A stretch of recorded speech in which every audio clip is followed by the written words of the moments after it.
Hello, welcome to VOLTTRON Office Hours. We are going to go ahead and get started with a presentation by Srinivas Katipamula, who's a chief scientist here in the buildings research area. And he will be doing a presentation on use cases around VOLTTRON and applications that he and his team have been building. And with that, I'll go ahead and turn it over to Srinivas. Okay, can you hear me now? Yep, I can hear you. Okay, how much time do you have? As much as you want, half hour, whatever. Yeah, I'll try to keep it short, but okay. Try not to exceed your limit. Okay, so this is basically a compilation of the potential use cases. Many of these use cases that I'm going to talk about, we have implemented them. Some much more extensively, others we've tried.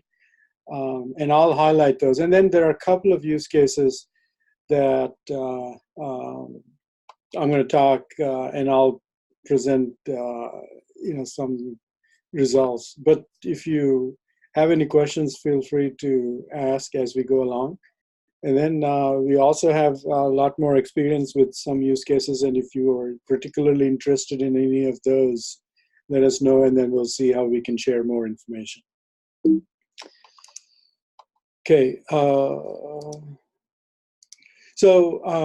don't need to go over the benefits of VOLTTRON, but the three primary areas where, at least in our experience, because there are others who have used VOLTTRON to do other use cases, but the three that I'm going to be talking about is building energy efficiency to help control building energy system performance. And then the second one is building grid integration, that is to support concepts that are beyond traditional demand response. That is approaches and integration of distributed energy resources into the grid. And then the third area is transactive control. That is to support a scalable distributed control mechanism for transacting information about the systems, loads, the constraints, to deliver user-specified services without significantly impacting the utility that we're trying to provide. So, and you will see that most of my use cases fall into these three categories. Okay, some of you might know, some of you might not, but basically, we could deploy VOLTTRON on a single piece of equipment. Here we are showing a rooftop unit to do certain things like transactive controls, diagnostics, or use that as a resource to mitigate imbalance from distributed renewable energy resources, things like that. Or you could deploy that at the building level and then provide a lot of the same use cases, but not on a single equipment, but a collection of equipment at the building level. And then we can also do that at the enterprise level, where we can manage or deploy these type of use cases on multiple buildings from a single instance in the cloud. So those are the kinds of things that are possible. And we've tried all of them. Everyone's familiar with that. I'm going to skip that. So in terms of use cases, first I'm going to list them, and then I have one slide each for most of them. And then for a couple of them, I have more than one slide. So, if you're not familiar with buildings, buildings typically have, at least larger commercial buildings typically have what we call building automation systems that tend to manage the system operations. However, many small and medium-sized buildings, that is almost 85% of the building stock, actually don't have any cost-effective solution for building automation systems. So we've shown that VOLTTRON can be used, although it is a software platform, but we can also do hardware interface directly with systems to control them for small and medium-sized commercial buildings. So, and then, once you deploy VOLTTRON on smaller buildings, then it's also possible for you to deploy energy efficiency and grid services. And then this is something some of our partners are already doing.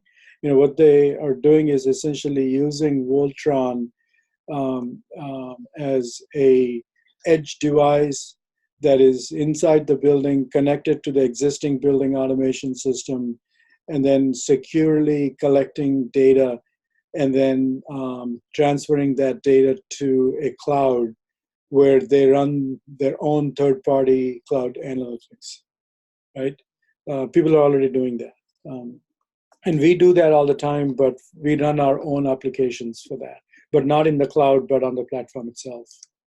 And then cloud-based cloud analytics. So again, it's an extension of the previous slide where you get the data in a secure way, and then you run applications within VOLTTRON to provide actionable information in the cloud. And then with large commercial buildings, as I said, they have building automation systems. So VOLTTRON, for those of you not familiar, supports many protocols, and the two that are relevant for large commercial buildings are BACnet and Modbus. Many of the building automation systems that are being deployed in the field today are all BACnet based. So we use VOLTTRON to actually provide these efficiency and grid services for those buildings that have building automation systems. And then some cities like New York and Seattle are mandating what they call retrocommissioning or retuning mandates. That is, periodically you have to retrocommission these commercial buildings. And in case of Seattle, all the buildings that are greater than 50,000 square feet, they have to be retuned or retrocommissioned every 5 years. So, and we have shown that VOLTTRON is capable of providing those type of mandates, or can meet those type of mandates, but not on a periodic basis, but on a continuous basis. So we can deploy VOLTTRON-based retuning applications and then do that on a continuous basis rather than on a periodic basis.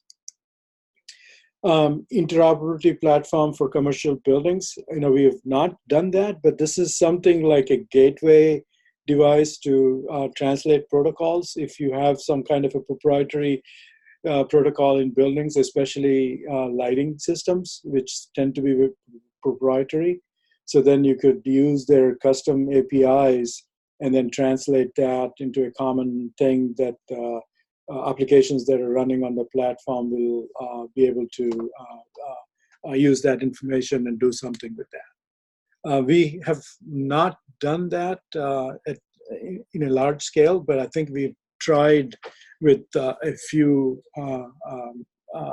protocols on that. Interoperable platform for homes. Obviously on homes, there is not a one dominant standard and open protocol like BACnet on the commercial side.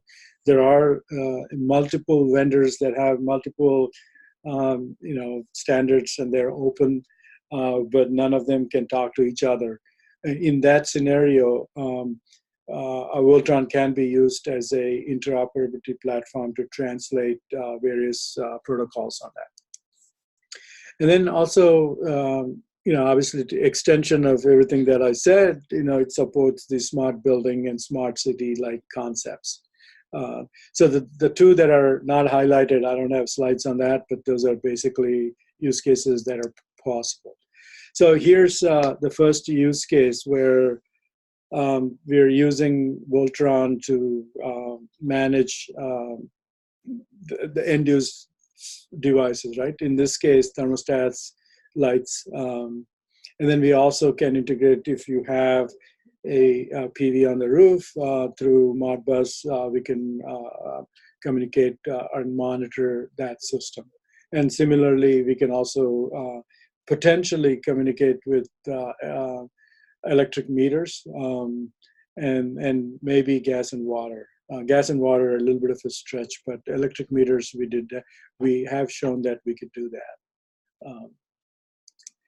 And then obviously once you deploy them on deploy VOLTTRON on small buildings, then you could deploy energy efficiency services such as enforcing schedules on systems and also set points. And then we can also do fully automated demand response that is beyond the traditional demand response that is done today. Where you basically change set points indiscriminately. So we have a application that does it more,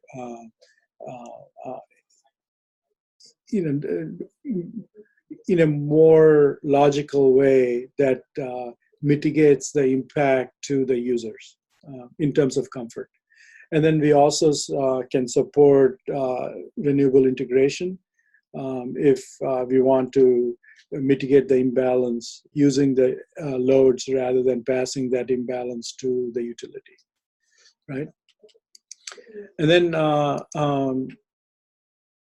these are the things that I already talked about, right? So you can essentially extract set points from monitored data and then enforce set point controls and then detect any overrides from the occupants on a continuous basis rather than periodically. And then other things that you can also do. And also if you have sufficient sensors, then you could do, you can detect economizer problems, but if you don't have a lot of sensors, you can do certain detection on the faults that occur on the economizers. And then obviously we can provide a lot of grid services using the intelligent load controls. So this is something, one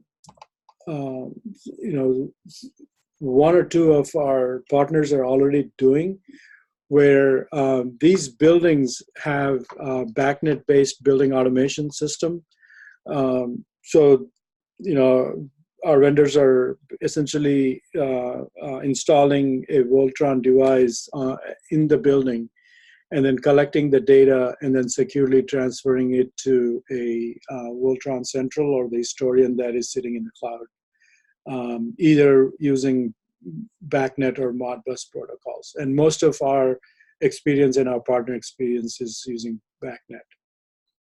And this is a different approach where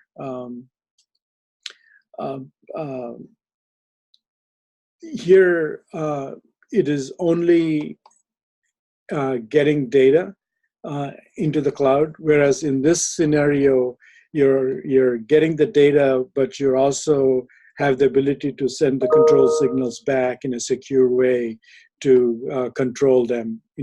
If you want to provide grid services, then you obviously have to control the devices. So that is the only difference between these two use cases. One is just read-only. The other one is reading, but also actuating the devices based on some logic that is run at in the cloud. Well, and again, if you have other protocols that are not BACnet or Modbus, we do have some support. And then we can also talk to proprietary devices through their APIs, but that's not something that we would prefer. Here's a real example of how we were collecting secure data at a campus scale, right? So we, there are a number of campuses here. We show, PNNL buildings that are managed by PNNL, and then PNNL PNNL buildings that are managed by others, that are leased buildings. And then we also have PNNL buildings that are managed by us. That's a facilities network. And this is private networks. So, and then we also have our partners, the University of Washington and WSU. And then we have created a mechanism where we can all share data. For example, at one point we were basically taking the data from a private network on our facility, private controls network on our facility, and then in real time passing that information onto a VOLTTRON node on University of Washington campus where they could do real time diagnostics. There's a little bit of magic that happens, but we are able to do that. Right, that's another use case. And then cloud analytics, where you basically get the data from individual systems that are sitting on top of the roofs or somewhere using gateways that are VOLTTRON, connected to gateways via VOLTTRON, and then shipping that data over to the cloud and then doing all the analytics on the cloud rather than on the edge. So basically all the VOLTTRON, either the VOLTTRON platform nodes are running in the cloud, or in some cases they could be running here and then sending the data back, and then we could do the analytics in the cloud. This is a energy efficiency use case where we can install VOLTTRON devices on individual buildings or in the cloud, collect the data, and then do fault detection and diagnostics, and then provide actionable information. And this is something that we have been doing on our campus for over 2 years now, and it's fully automated. It does its stuff and provides actionable information on a continuous basis.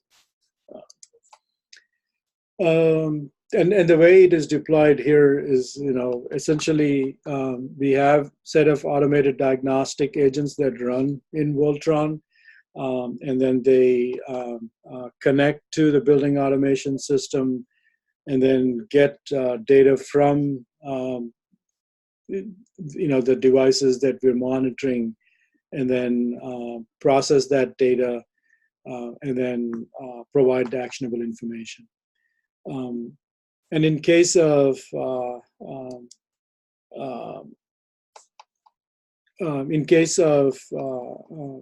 grid services where we are actually controlling the devices, we also have the ability to actuate those similarly by providing or initiating control commands that are actuated and then passed on to the building automation system to be executed.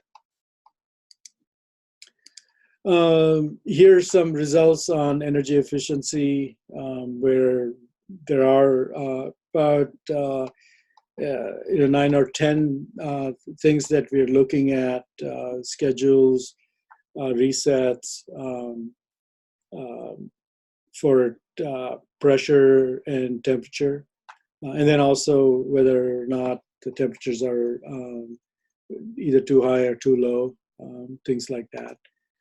So each of the column is a day, and then if you click on that, you actually get more details, although I don't have that here shown here.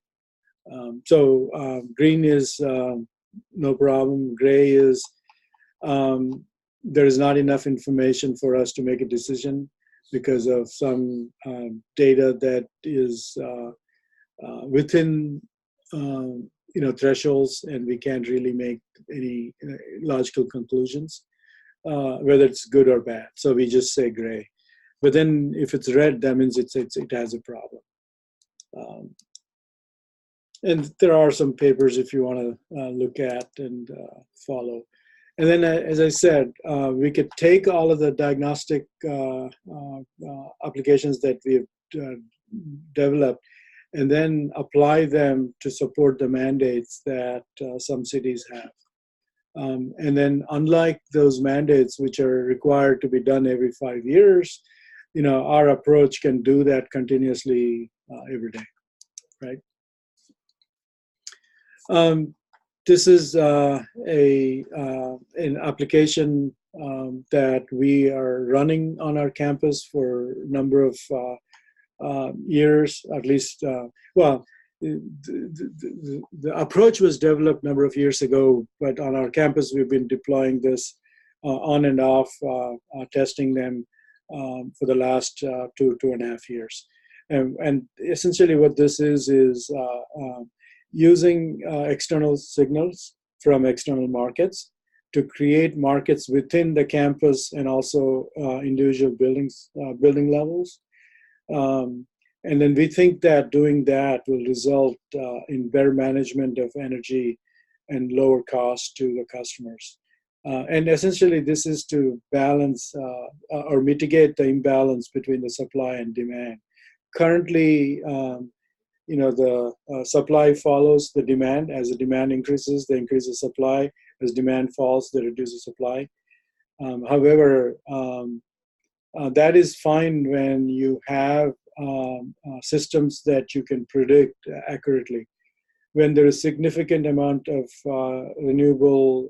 distributed renewable, which you can't really predict because there are various things that could happen that could reduce the production of power consumption from those devices. In those scenarios, you will have to have significant amount of backup generation if you want to follow the load, which would not only be expensive, but also not clean. Using something like this would help mitigate that. In this particular approach, individual devices, in this example, we're showing VAV boxes that are controlled by the thermostats that become markets that negotiate or participate in the market and negotiate prices and service levels. And there is a whole lot of magic to that, but then there are all of our applications are open source, so you can access them and do whatever you want to do with that. So again, same way like the efficiency agents, these transactor control and coordination agents also run on the VOLTTRON system and then do everything through there. Unlike the efficiency agents, these agents actually also provide actuation signals to control the devices, to manage them, to provide transactor controls. This is something that we have not done, but this is something someone could do. As I said, if you have disparate protocols within a home, let's say you have a Samsung refrigerator that speaks their own protocol, and then a GE dishwasher that does its own stuff, and then a LG something, right? And if they all have their own protocols, then it's hard to coordinate anything across them. So we could use VOLTTRON as an interoperability platform to integrate those disparate protocols and then do something useful from there, like provide grid services. And then this is the last one I think I have. The intelligent load controls is basically, initially we developed this for managing demand. If you're not familiar with that, almost all commercial buildings are not only built for their kilowatt hour consumption, but also they're built for the demand. And the demand is basically computed as a moving average of either 15 or 30 minute moving average over a month or a billing period. So whatever the maximum that you used in any 15-minute rolling window, you get charged for that. And typically that occurs for short periods of time, a few times a month. And then you get stuck with that for a month, and in some cases for a whole year. and we can easily manage that. Typically that the last 10 or 15% of the demand occurs for less than 5% of the time during the month. So if you curtail loads or manage the loads, and you can essentially reduce the demand charge without significantly impacting the comfort, because you're managing the diversity that exists in the building loads to do that. And then we can also do transactive controls with ILC using real-time pricing, or or just like the transactive controls and coordination, we can also participate in the market. Again, similar to the other two things, it can run. This is slightly different because we also need to forecast when we're doing this monthly demand charge avoidance. We have to forecast what your monthly peaks are going to be for the next billing period. And then we pick a target and then go from there. And then the intelligent load controls essentially manages to that target by managing the individual loads. So for a traditional utility rate where there is a kilowatt hour charge and a kW charge, so you get billed for all of the consumption under this curve, this yellow portion, right? But then you also get paid for whatever kW peak is. In this particular illustration, it happens to be on that day. But if you notice that it only happens maybe that day for a few hours, or not even few hours, few minutes, and then it never happens again. So if you manage that peak under that, so you would basically be avoiding that peak charge for that month, and maybe in some cases for that year. So the way it works is you establish a target based on your projection for what it would be next. And then if you are able to manage that peak under that target, then you would have avoided that amount of kW charge for that month.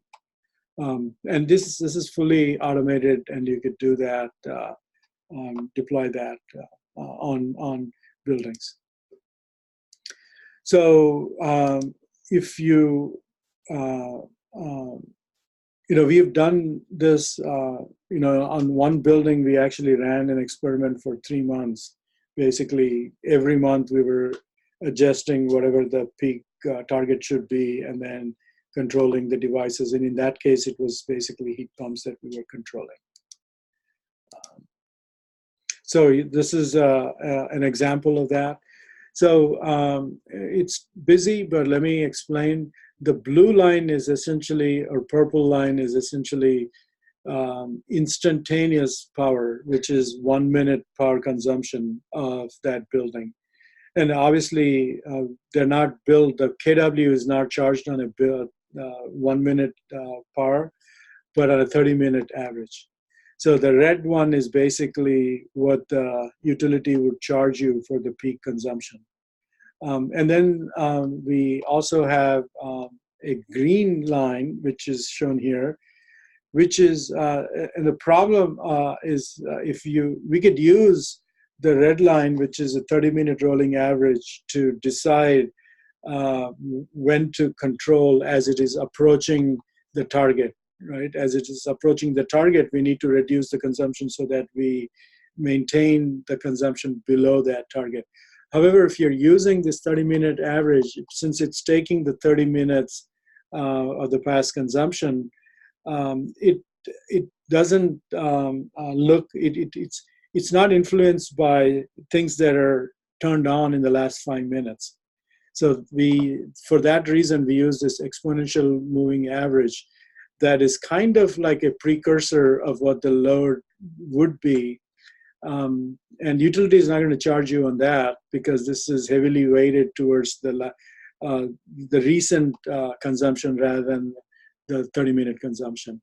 So we use that to initiate controls And then that way, then we are able to manage this red line below the target. And if you use the red line, by the time we reacted to that, it would have been a little bit late and we would have exceeded the target by a few kilowatt hours, kW. So as you can see, we set a target for the day, and then we were able to manage that red line to be below the target throughout the day. And it's also important to see, what it would have done if we didn't use that, right? Here's one example where we're showing on one day, March 14th, the intelligent load controls was not deployed. You could see early in the morning, the consumption went up to almost 175 kW. The very next day, we deployed ILC, and then we are able to manage the peak to be less than 150. At this time early in the morning, this consumption would have exceeded to that level if we had not managed that peak. So here's another example. We also want to make sure that when we do that, we are not affecting comfort significantly. We do excurd beyond the normal set points by 1 or 2 degrees, depending on the types of zones. But as soon as the zone temperature exceeds whatever the limit that we set, we release that system from control. So that's basically what this is showing. Here's some results of how that worked. And again, the one that I showed previously was for heating season in March. And here I'm showing the results of cooling season in July. So when we didn't run ILC, you could see that the peak exceeded the target. And here on this day, next day, or the previous day, we ran ILC and we were able to manage the peak below that target. Right? Again, here's a scenario. Here's a scenario when the zone temperature actually exceeds the set point. The green is the set point and the blue is the actual zone. And then you'll notice that as soon as it did, we basically released that unit from curtailment and it went back to normal. At least from second stage, we brought it back to a single stage. And then it continued, right? And then, so those are the kinds of things that we are able to do. And then we can also do the same thing that we do with TCC, with ILC too, where we can create a building level target and participate in the market.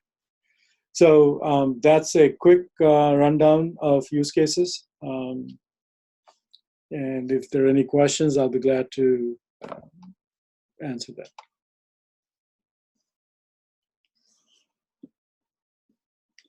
Any questions? Hi, Srinivas. It's Nigel David here from SES Consulting. Hey, Nigel. Hey, Jeremy. Yeah, this stuff is really interesting, and it's probably going to become more and more common in buildings. They're going to want this control, this type of intelligent load control. I'm just wondering, I got a couple questions. One is, do you think like building automation systems are going to, like enterprise solutions are going to just have this as a feature soon? That's one question. The next question is any of this stuff, like these agents, are any of them proprietary to PNNL? Yeah, I'll answer the second one first. No, they're not proprietary. You can download them. The code that is on GitHub may be slightly behind the current version of the code that we are using, but the version of the code that's on GitHub is essentially usable.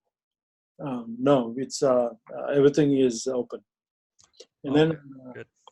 on the first, and that is true not only with our grid service agents, but also with our fault detection diagnostics and the retuning agents. Those are all also there. Okay, great. And then your first question on whether building automation system vendors will provide these as built-in features. They do provide some ability to do the demand limiting. They do have some canned programs that would help you, but that is like a, indiscriminate. That's like duty cycling, right? Where they basically ration the power for the systems, and that is not going to work. Well, if it's an emergency and you have to do it, you do it. But there's a better way of doing it, which is managing by looking at the zone conditions and then curtailing those systems that are those zones that are where the temperature of those zones are closer to the set point rather than the ones that are farther from the set point, because the ones that are farther from the set point are the ones that need heating or cooling at that point, not the zones that are close. Whereas when you do duty cycling like the way that the building automation systems do, they basically don't have all of that information and they can't digest that, and they basically do a rationing. So, and to deploy sophisticated logic like the one that we do on a building automation system would be nearly impossible because they don't have that type of resources available on the controllers. I'm Great. Did that answer your question? Thank you. Yes. Yeah. Okay.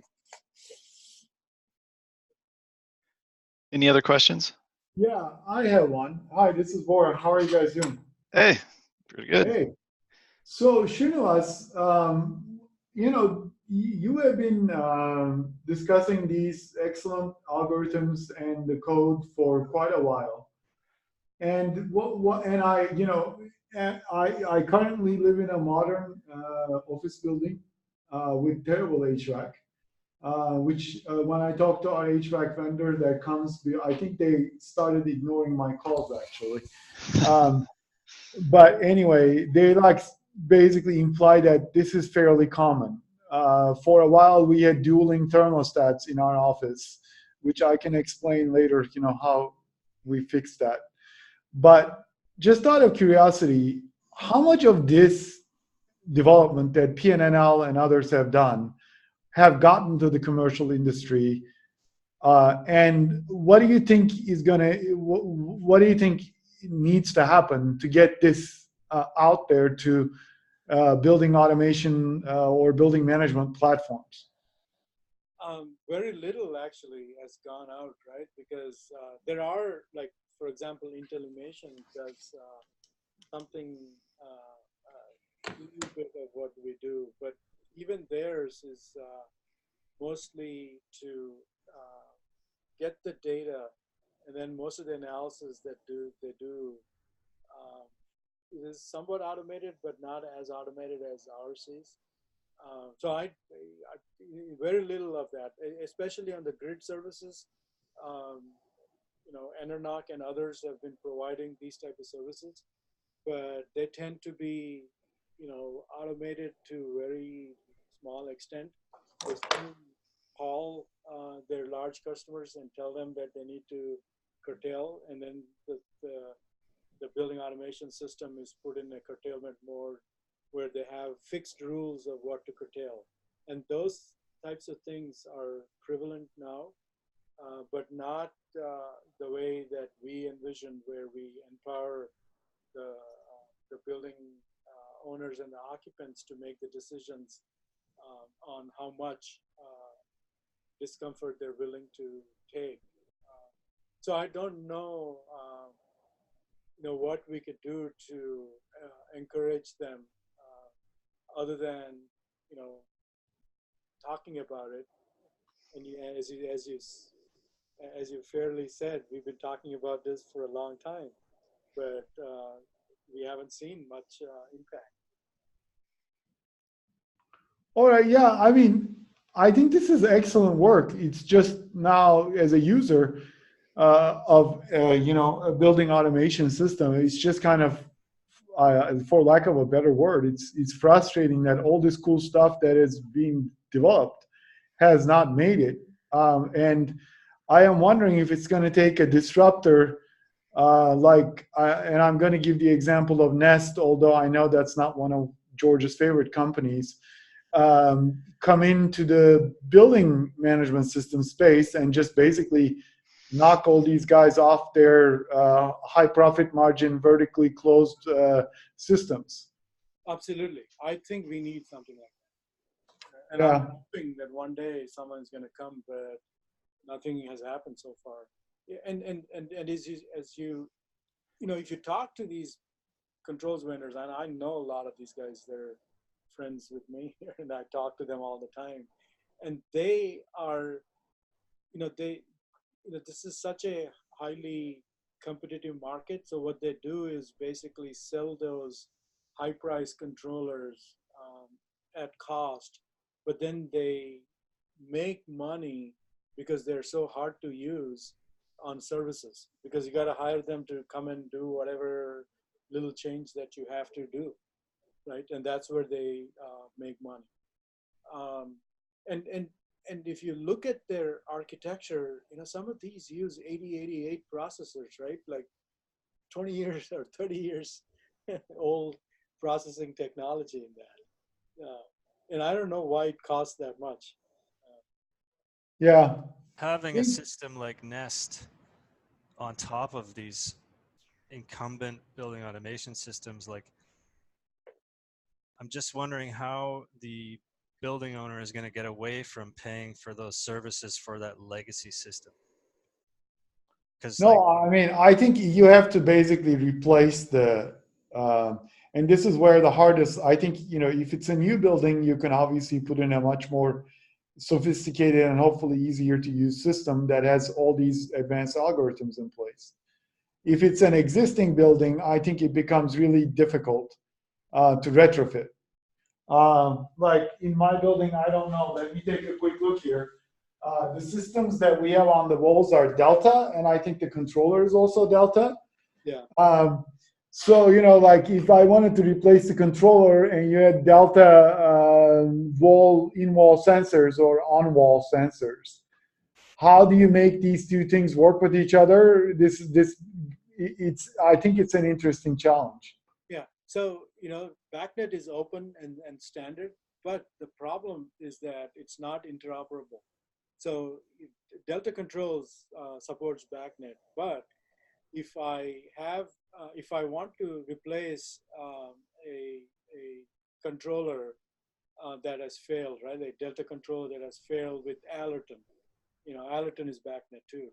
I can't, because I don't have Allerton tools to program that.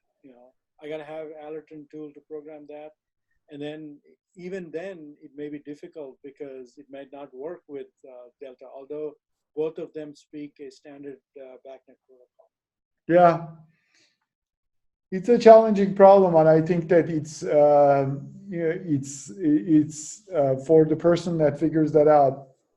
There's a lot of, and there's I would say not instant, but close to instant business case in terms of the potential financial savings. Yeah. And hopefully someone will take on that challenge. Yeah, and another issue with the small and medium-sized commercial buildings is the transaction cost is so high that you need a commodity product, which is possible. You can build a building automation system built around VOLTTRON for less than $200 or $300 and deploy that using wireless connected thermostats and wireless lighting systems.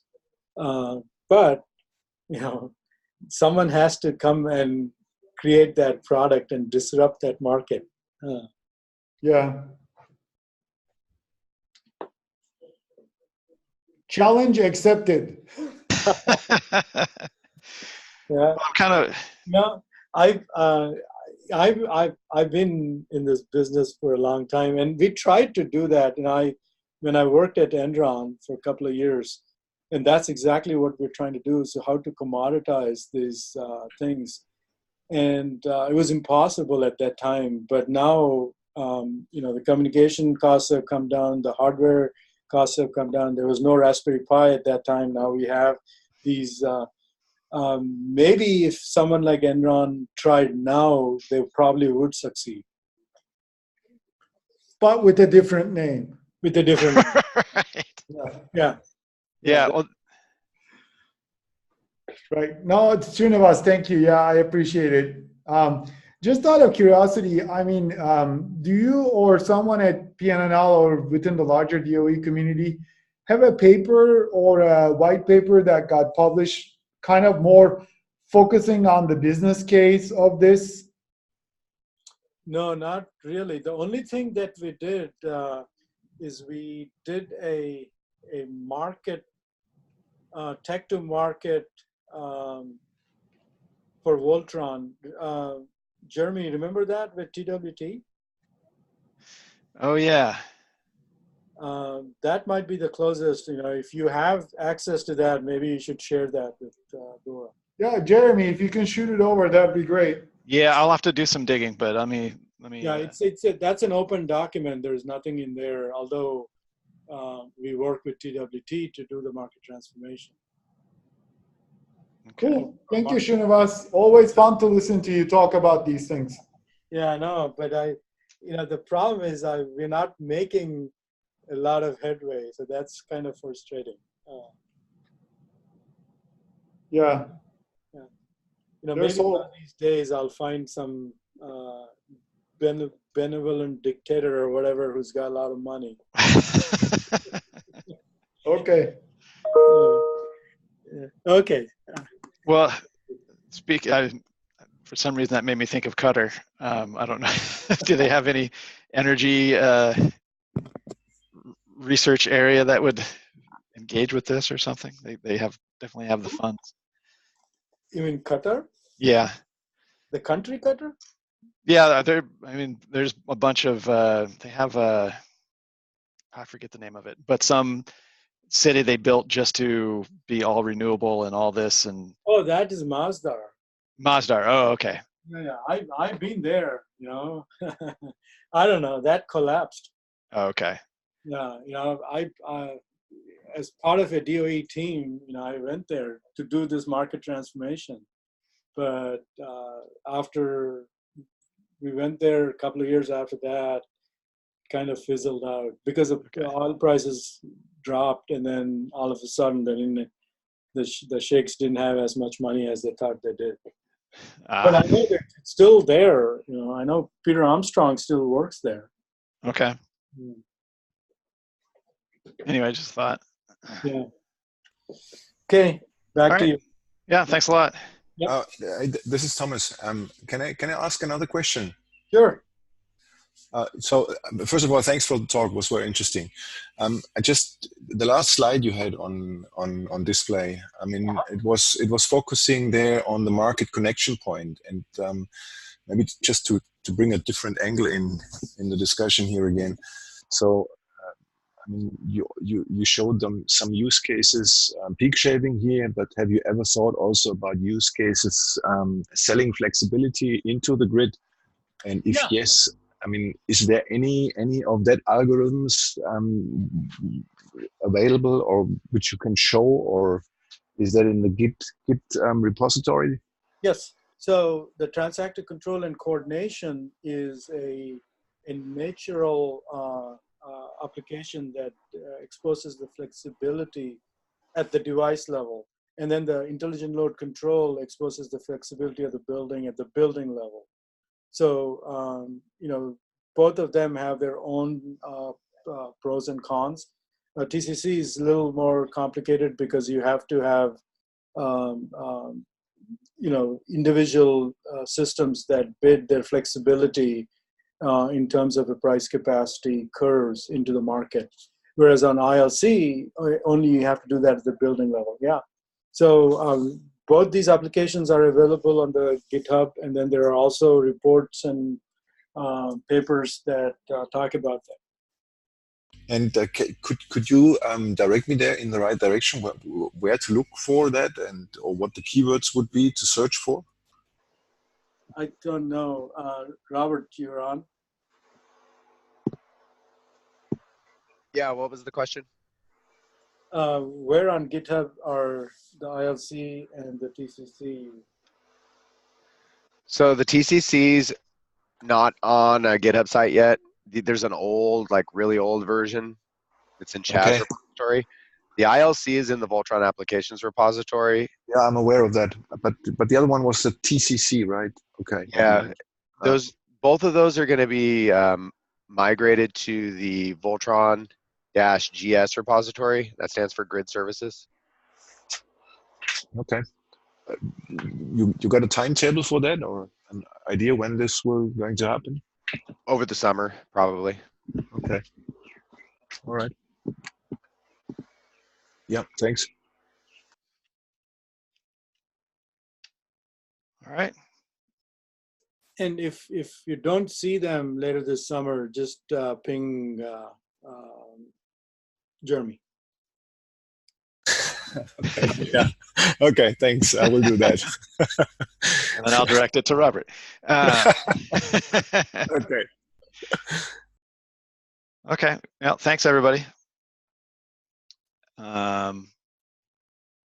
Let's see. We just have a few minutes left. James, are you there? Can you hear me? Not well. Sorry, I don't know if my microphone is working very well. That's a little bit better. So I just wanted to give people a quick update on some of the stuff that James has been working on. James, did you want to give a quick update on the dark sky agent? Yeah. Can you see my screen, or is that my face? That's your face. Sorry. Let's see. Oops.